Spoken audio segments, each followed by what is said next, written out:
인생의 여정 제3장 이혼의 심리.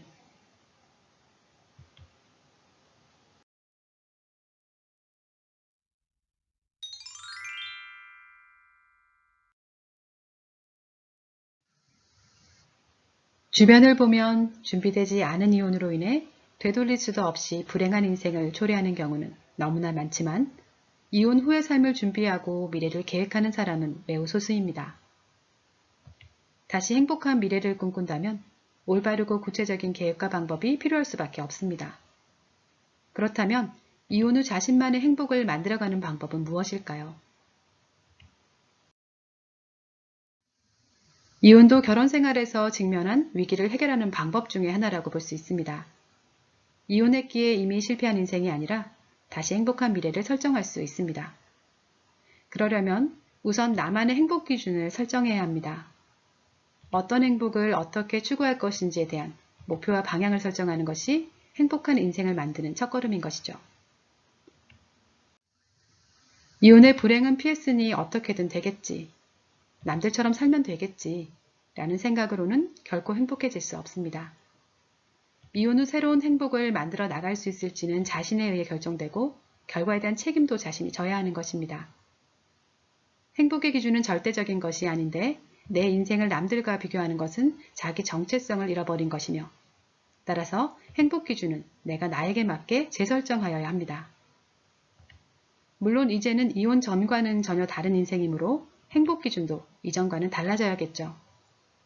이혼해서 자신의 가치만을 추구하며 사람으로 살 수도 있고 잠시 사람으로 돌아가서 자신을 회복한 다음 다시 인간관계로 돌아갈 수도 있습니다. 행복 기준을 설정하면 여기에 맞도록 내 심리와 인간관계, 성을 변화하여 살아가면 되는데 이혼 후 이것을 만들어가는 것이 바로 이혼 심리입니다. 행복 기준을 설정한 다음에는 그 실행 방법을 갖추어야 하는데 그러려면 나를 점검하고 나를 아는 것이 필요합니다. 사람으로 돌아갔을 때 인간관계 속에서 무엇이 잘못되었었는지에 대한 자기 성찰을 해야 내가 목표한 미래로 나갈 방법도 찾을 수 있는 것이죠. 그런데 많은 이들이 이혼을 하게 되면 지나간 일에 대하여 잊어버리고 싶고 돌아보지 않으려고 합니다. 결혼 생활 중 갈등이 왜 생겼었는지 돌아볼 생각은 하지 않고 상대를 탓하며 자신만 빠져나가려는 사람은 언제고 누구와도 늘 같은 문제가 반복되게 됩니다. 또 이혼 후 내가 경제적, 사회적 지위가 있으면 자기중심으로 살면서 상대를 자신의 마음대로 하려고 하고 반대로 자신이 열등하면 상대 중심으로 살아가게 됩니다. 모르면 그렇게 되는 것이죠. 또 나를 모르는 상태에서 재혼하여 살게 되면 이전보다 훨씬 빠르게 이혼하게 되는데요. 결혼 생활에서 의미와 가치를 추구하며 실패해봤던 경험이 이미 내 기억과 습관 속에 있기 때문이죠. 이들은 재혼에서도 자신의 생각 기준과 맞지 않으면 맞춰볼 생각을 않고 훨씬 쉽게 이혼을 결정합니다. 그렇게 또다시 이혼해 혼자가 되어서도 곧 인간의 삶이 그리워지기에 다시 재혼하곤 하는데요. 이렇게 재혼과 이혼을 반복하게 되면 자신의 정체성을 잃어버리고 자신을 서서히 망가뜨려서 관계 중독이라는 심리장애가 발생하게 됩니다. 이혼 후에는 내가 왜 이혼에 이르게 되었는지, 힘들고 어려웠던 이유 등 결혼 생활 중 겪었던 문제점에 대해 돌아보는 기회를 가져야 합니다. 잘못되었던 것, 아쉬웠던 부분들을 조정하고 학습해서 재설정하는 과정을 통해 장점은 없애지 않고 단점을 보완해낼 수 있는 방법을 사람으로 돌아갔을 때 찾을 수 있다면 혼자서도 또 재혼에서도 행복하게 살 수 있습니다. 이렇듯 이혼의 근본 원인과 자신에 대한 냉철한 분석이 뒤따라야 이혼이 앞으로 행복하게 살아갈 수 있는 진정한 전환점이 될 수 있는 것입니다. 행복 기준을 설정하고 그 방법을 알더라도 이를 실행할 수 있는 능력이 없다면 무용지물일 텐데요. 목표를 성취할 수 있는 능력의 핵심은 바로 자신의 심리 상태, 즉 심리 건강입니다.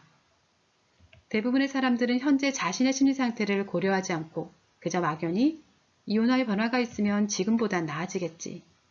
일단 어려움을 피하다 보면 좋은 날도 오겠지. 열심히 살다 보면 진정한 행복이 오겠지 라고만 생각합니다. 하지만 앞으로 행복하게 살아가려면 지금의 내 심리가 어떤 상태인지를 알아야 하는데요. 이혼을 하고 나면 스트레스와 상처의 상황에서 당장 벗어나므로 누구나 잠시간은 편안해집니다. 하지만 곧 다시 상처의 기억이 작용하게 되죠. 이혼은 아무리 과정이 원만하게 진행했다 하더라도 결국 실패의 경험입니다. 더구나 이혼하기까지 너무 많은 갈등을 오래 겪었다면 트라우마까지 만들어지게 되는데요. 특히 배우자의 외도로 인한 외상 트라우마는 이혼의 상처 중 가장 강력하고 아픈 것입니다. 이런 실패의 경험과 트라우마는 이혼 후의 삶에 엄청난 영향을 미치게 됩니다. 부정감정으로 인해 마음이 갈피를 잡지 못해 누군가에게 집착하거나 반대로 어디에도 몰입하지 못하기도 하고 인간관계 속 문제로 인해 곧 또다시 불행한 삶이 시작됩니다. 만일 상처 치료도 하지 않았는데 아무렇지 않다면 자신의 불행이 자녀나 다른 사람에게 전가된 것이겠죠. 심리장애가 오면 스스로도 왜곡된 삶을 살지만 자신과 관계하는 주변 사람들 또한 심리장애로 만들어버리는 문제도 있습니다. 만일 이 상태에서 연애를 하거나 재혼을 한다면 더욱 문제가 심각해지겠죠. 인간은 자신의 심리 상태에 의해 만나는 인간관계의 좋고 나쁨도 결정됩니다. 심리가 건강한 사람은 자연스레 건강한 심리의 사람을, 심리가 좋지 못한 사람은 늘 그만큼 심리가 좋지 않은 사람을 만나게 되죠. 즉 현재의 내 심리는 행복과 불행을 결정지을 수 있는 나의 능력인 것입니다. 따라서 이혼한 사람들은 큰 상처가 있거나 심리에 장애가 있다면 이를 먼저 회복한 후에 현재의 문제를 정리하는 것이 행복을 찾을 수 있는 길입니다. 심리장애는 이미 회복력을 상실한 상태이므로 절대 스스로는 회복할 수 없으며 반드시 전문가를 통해 치료를 받아야 합니다. 또한 치료 후에는 또다시 큰 상처와 심리장애가 만들어지지 않도록 예방도 필요하죠. 이렇게 이혼 후의 삶과 인간의 심리를 정확히 알고 나에게 필요한 습관을 만들어 건강한 심리를 유지하는 것을 행복하게 살아갈 수 있는 능력, 즉 행복 능력이라고 합니다. 행복 능력을 가지면 외부의 도움이 없이도 스스로 스트레스와 상처를 치료하는 능력이 있으므로 이혼의 현실에서 부딪히며 살아가는 것이 두렵거나 불안하지 않을 것입니다. 네, 이것으로 인생의 여정 이혼의 심리편을 마무리하도록 하겠습니다. 감사합니다.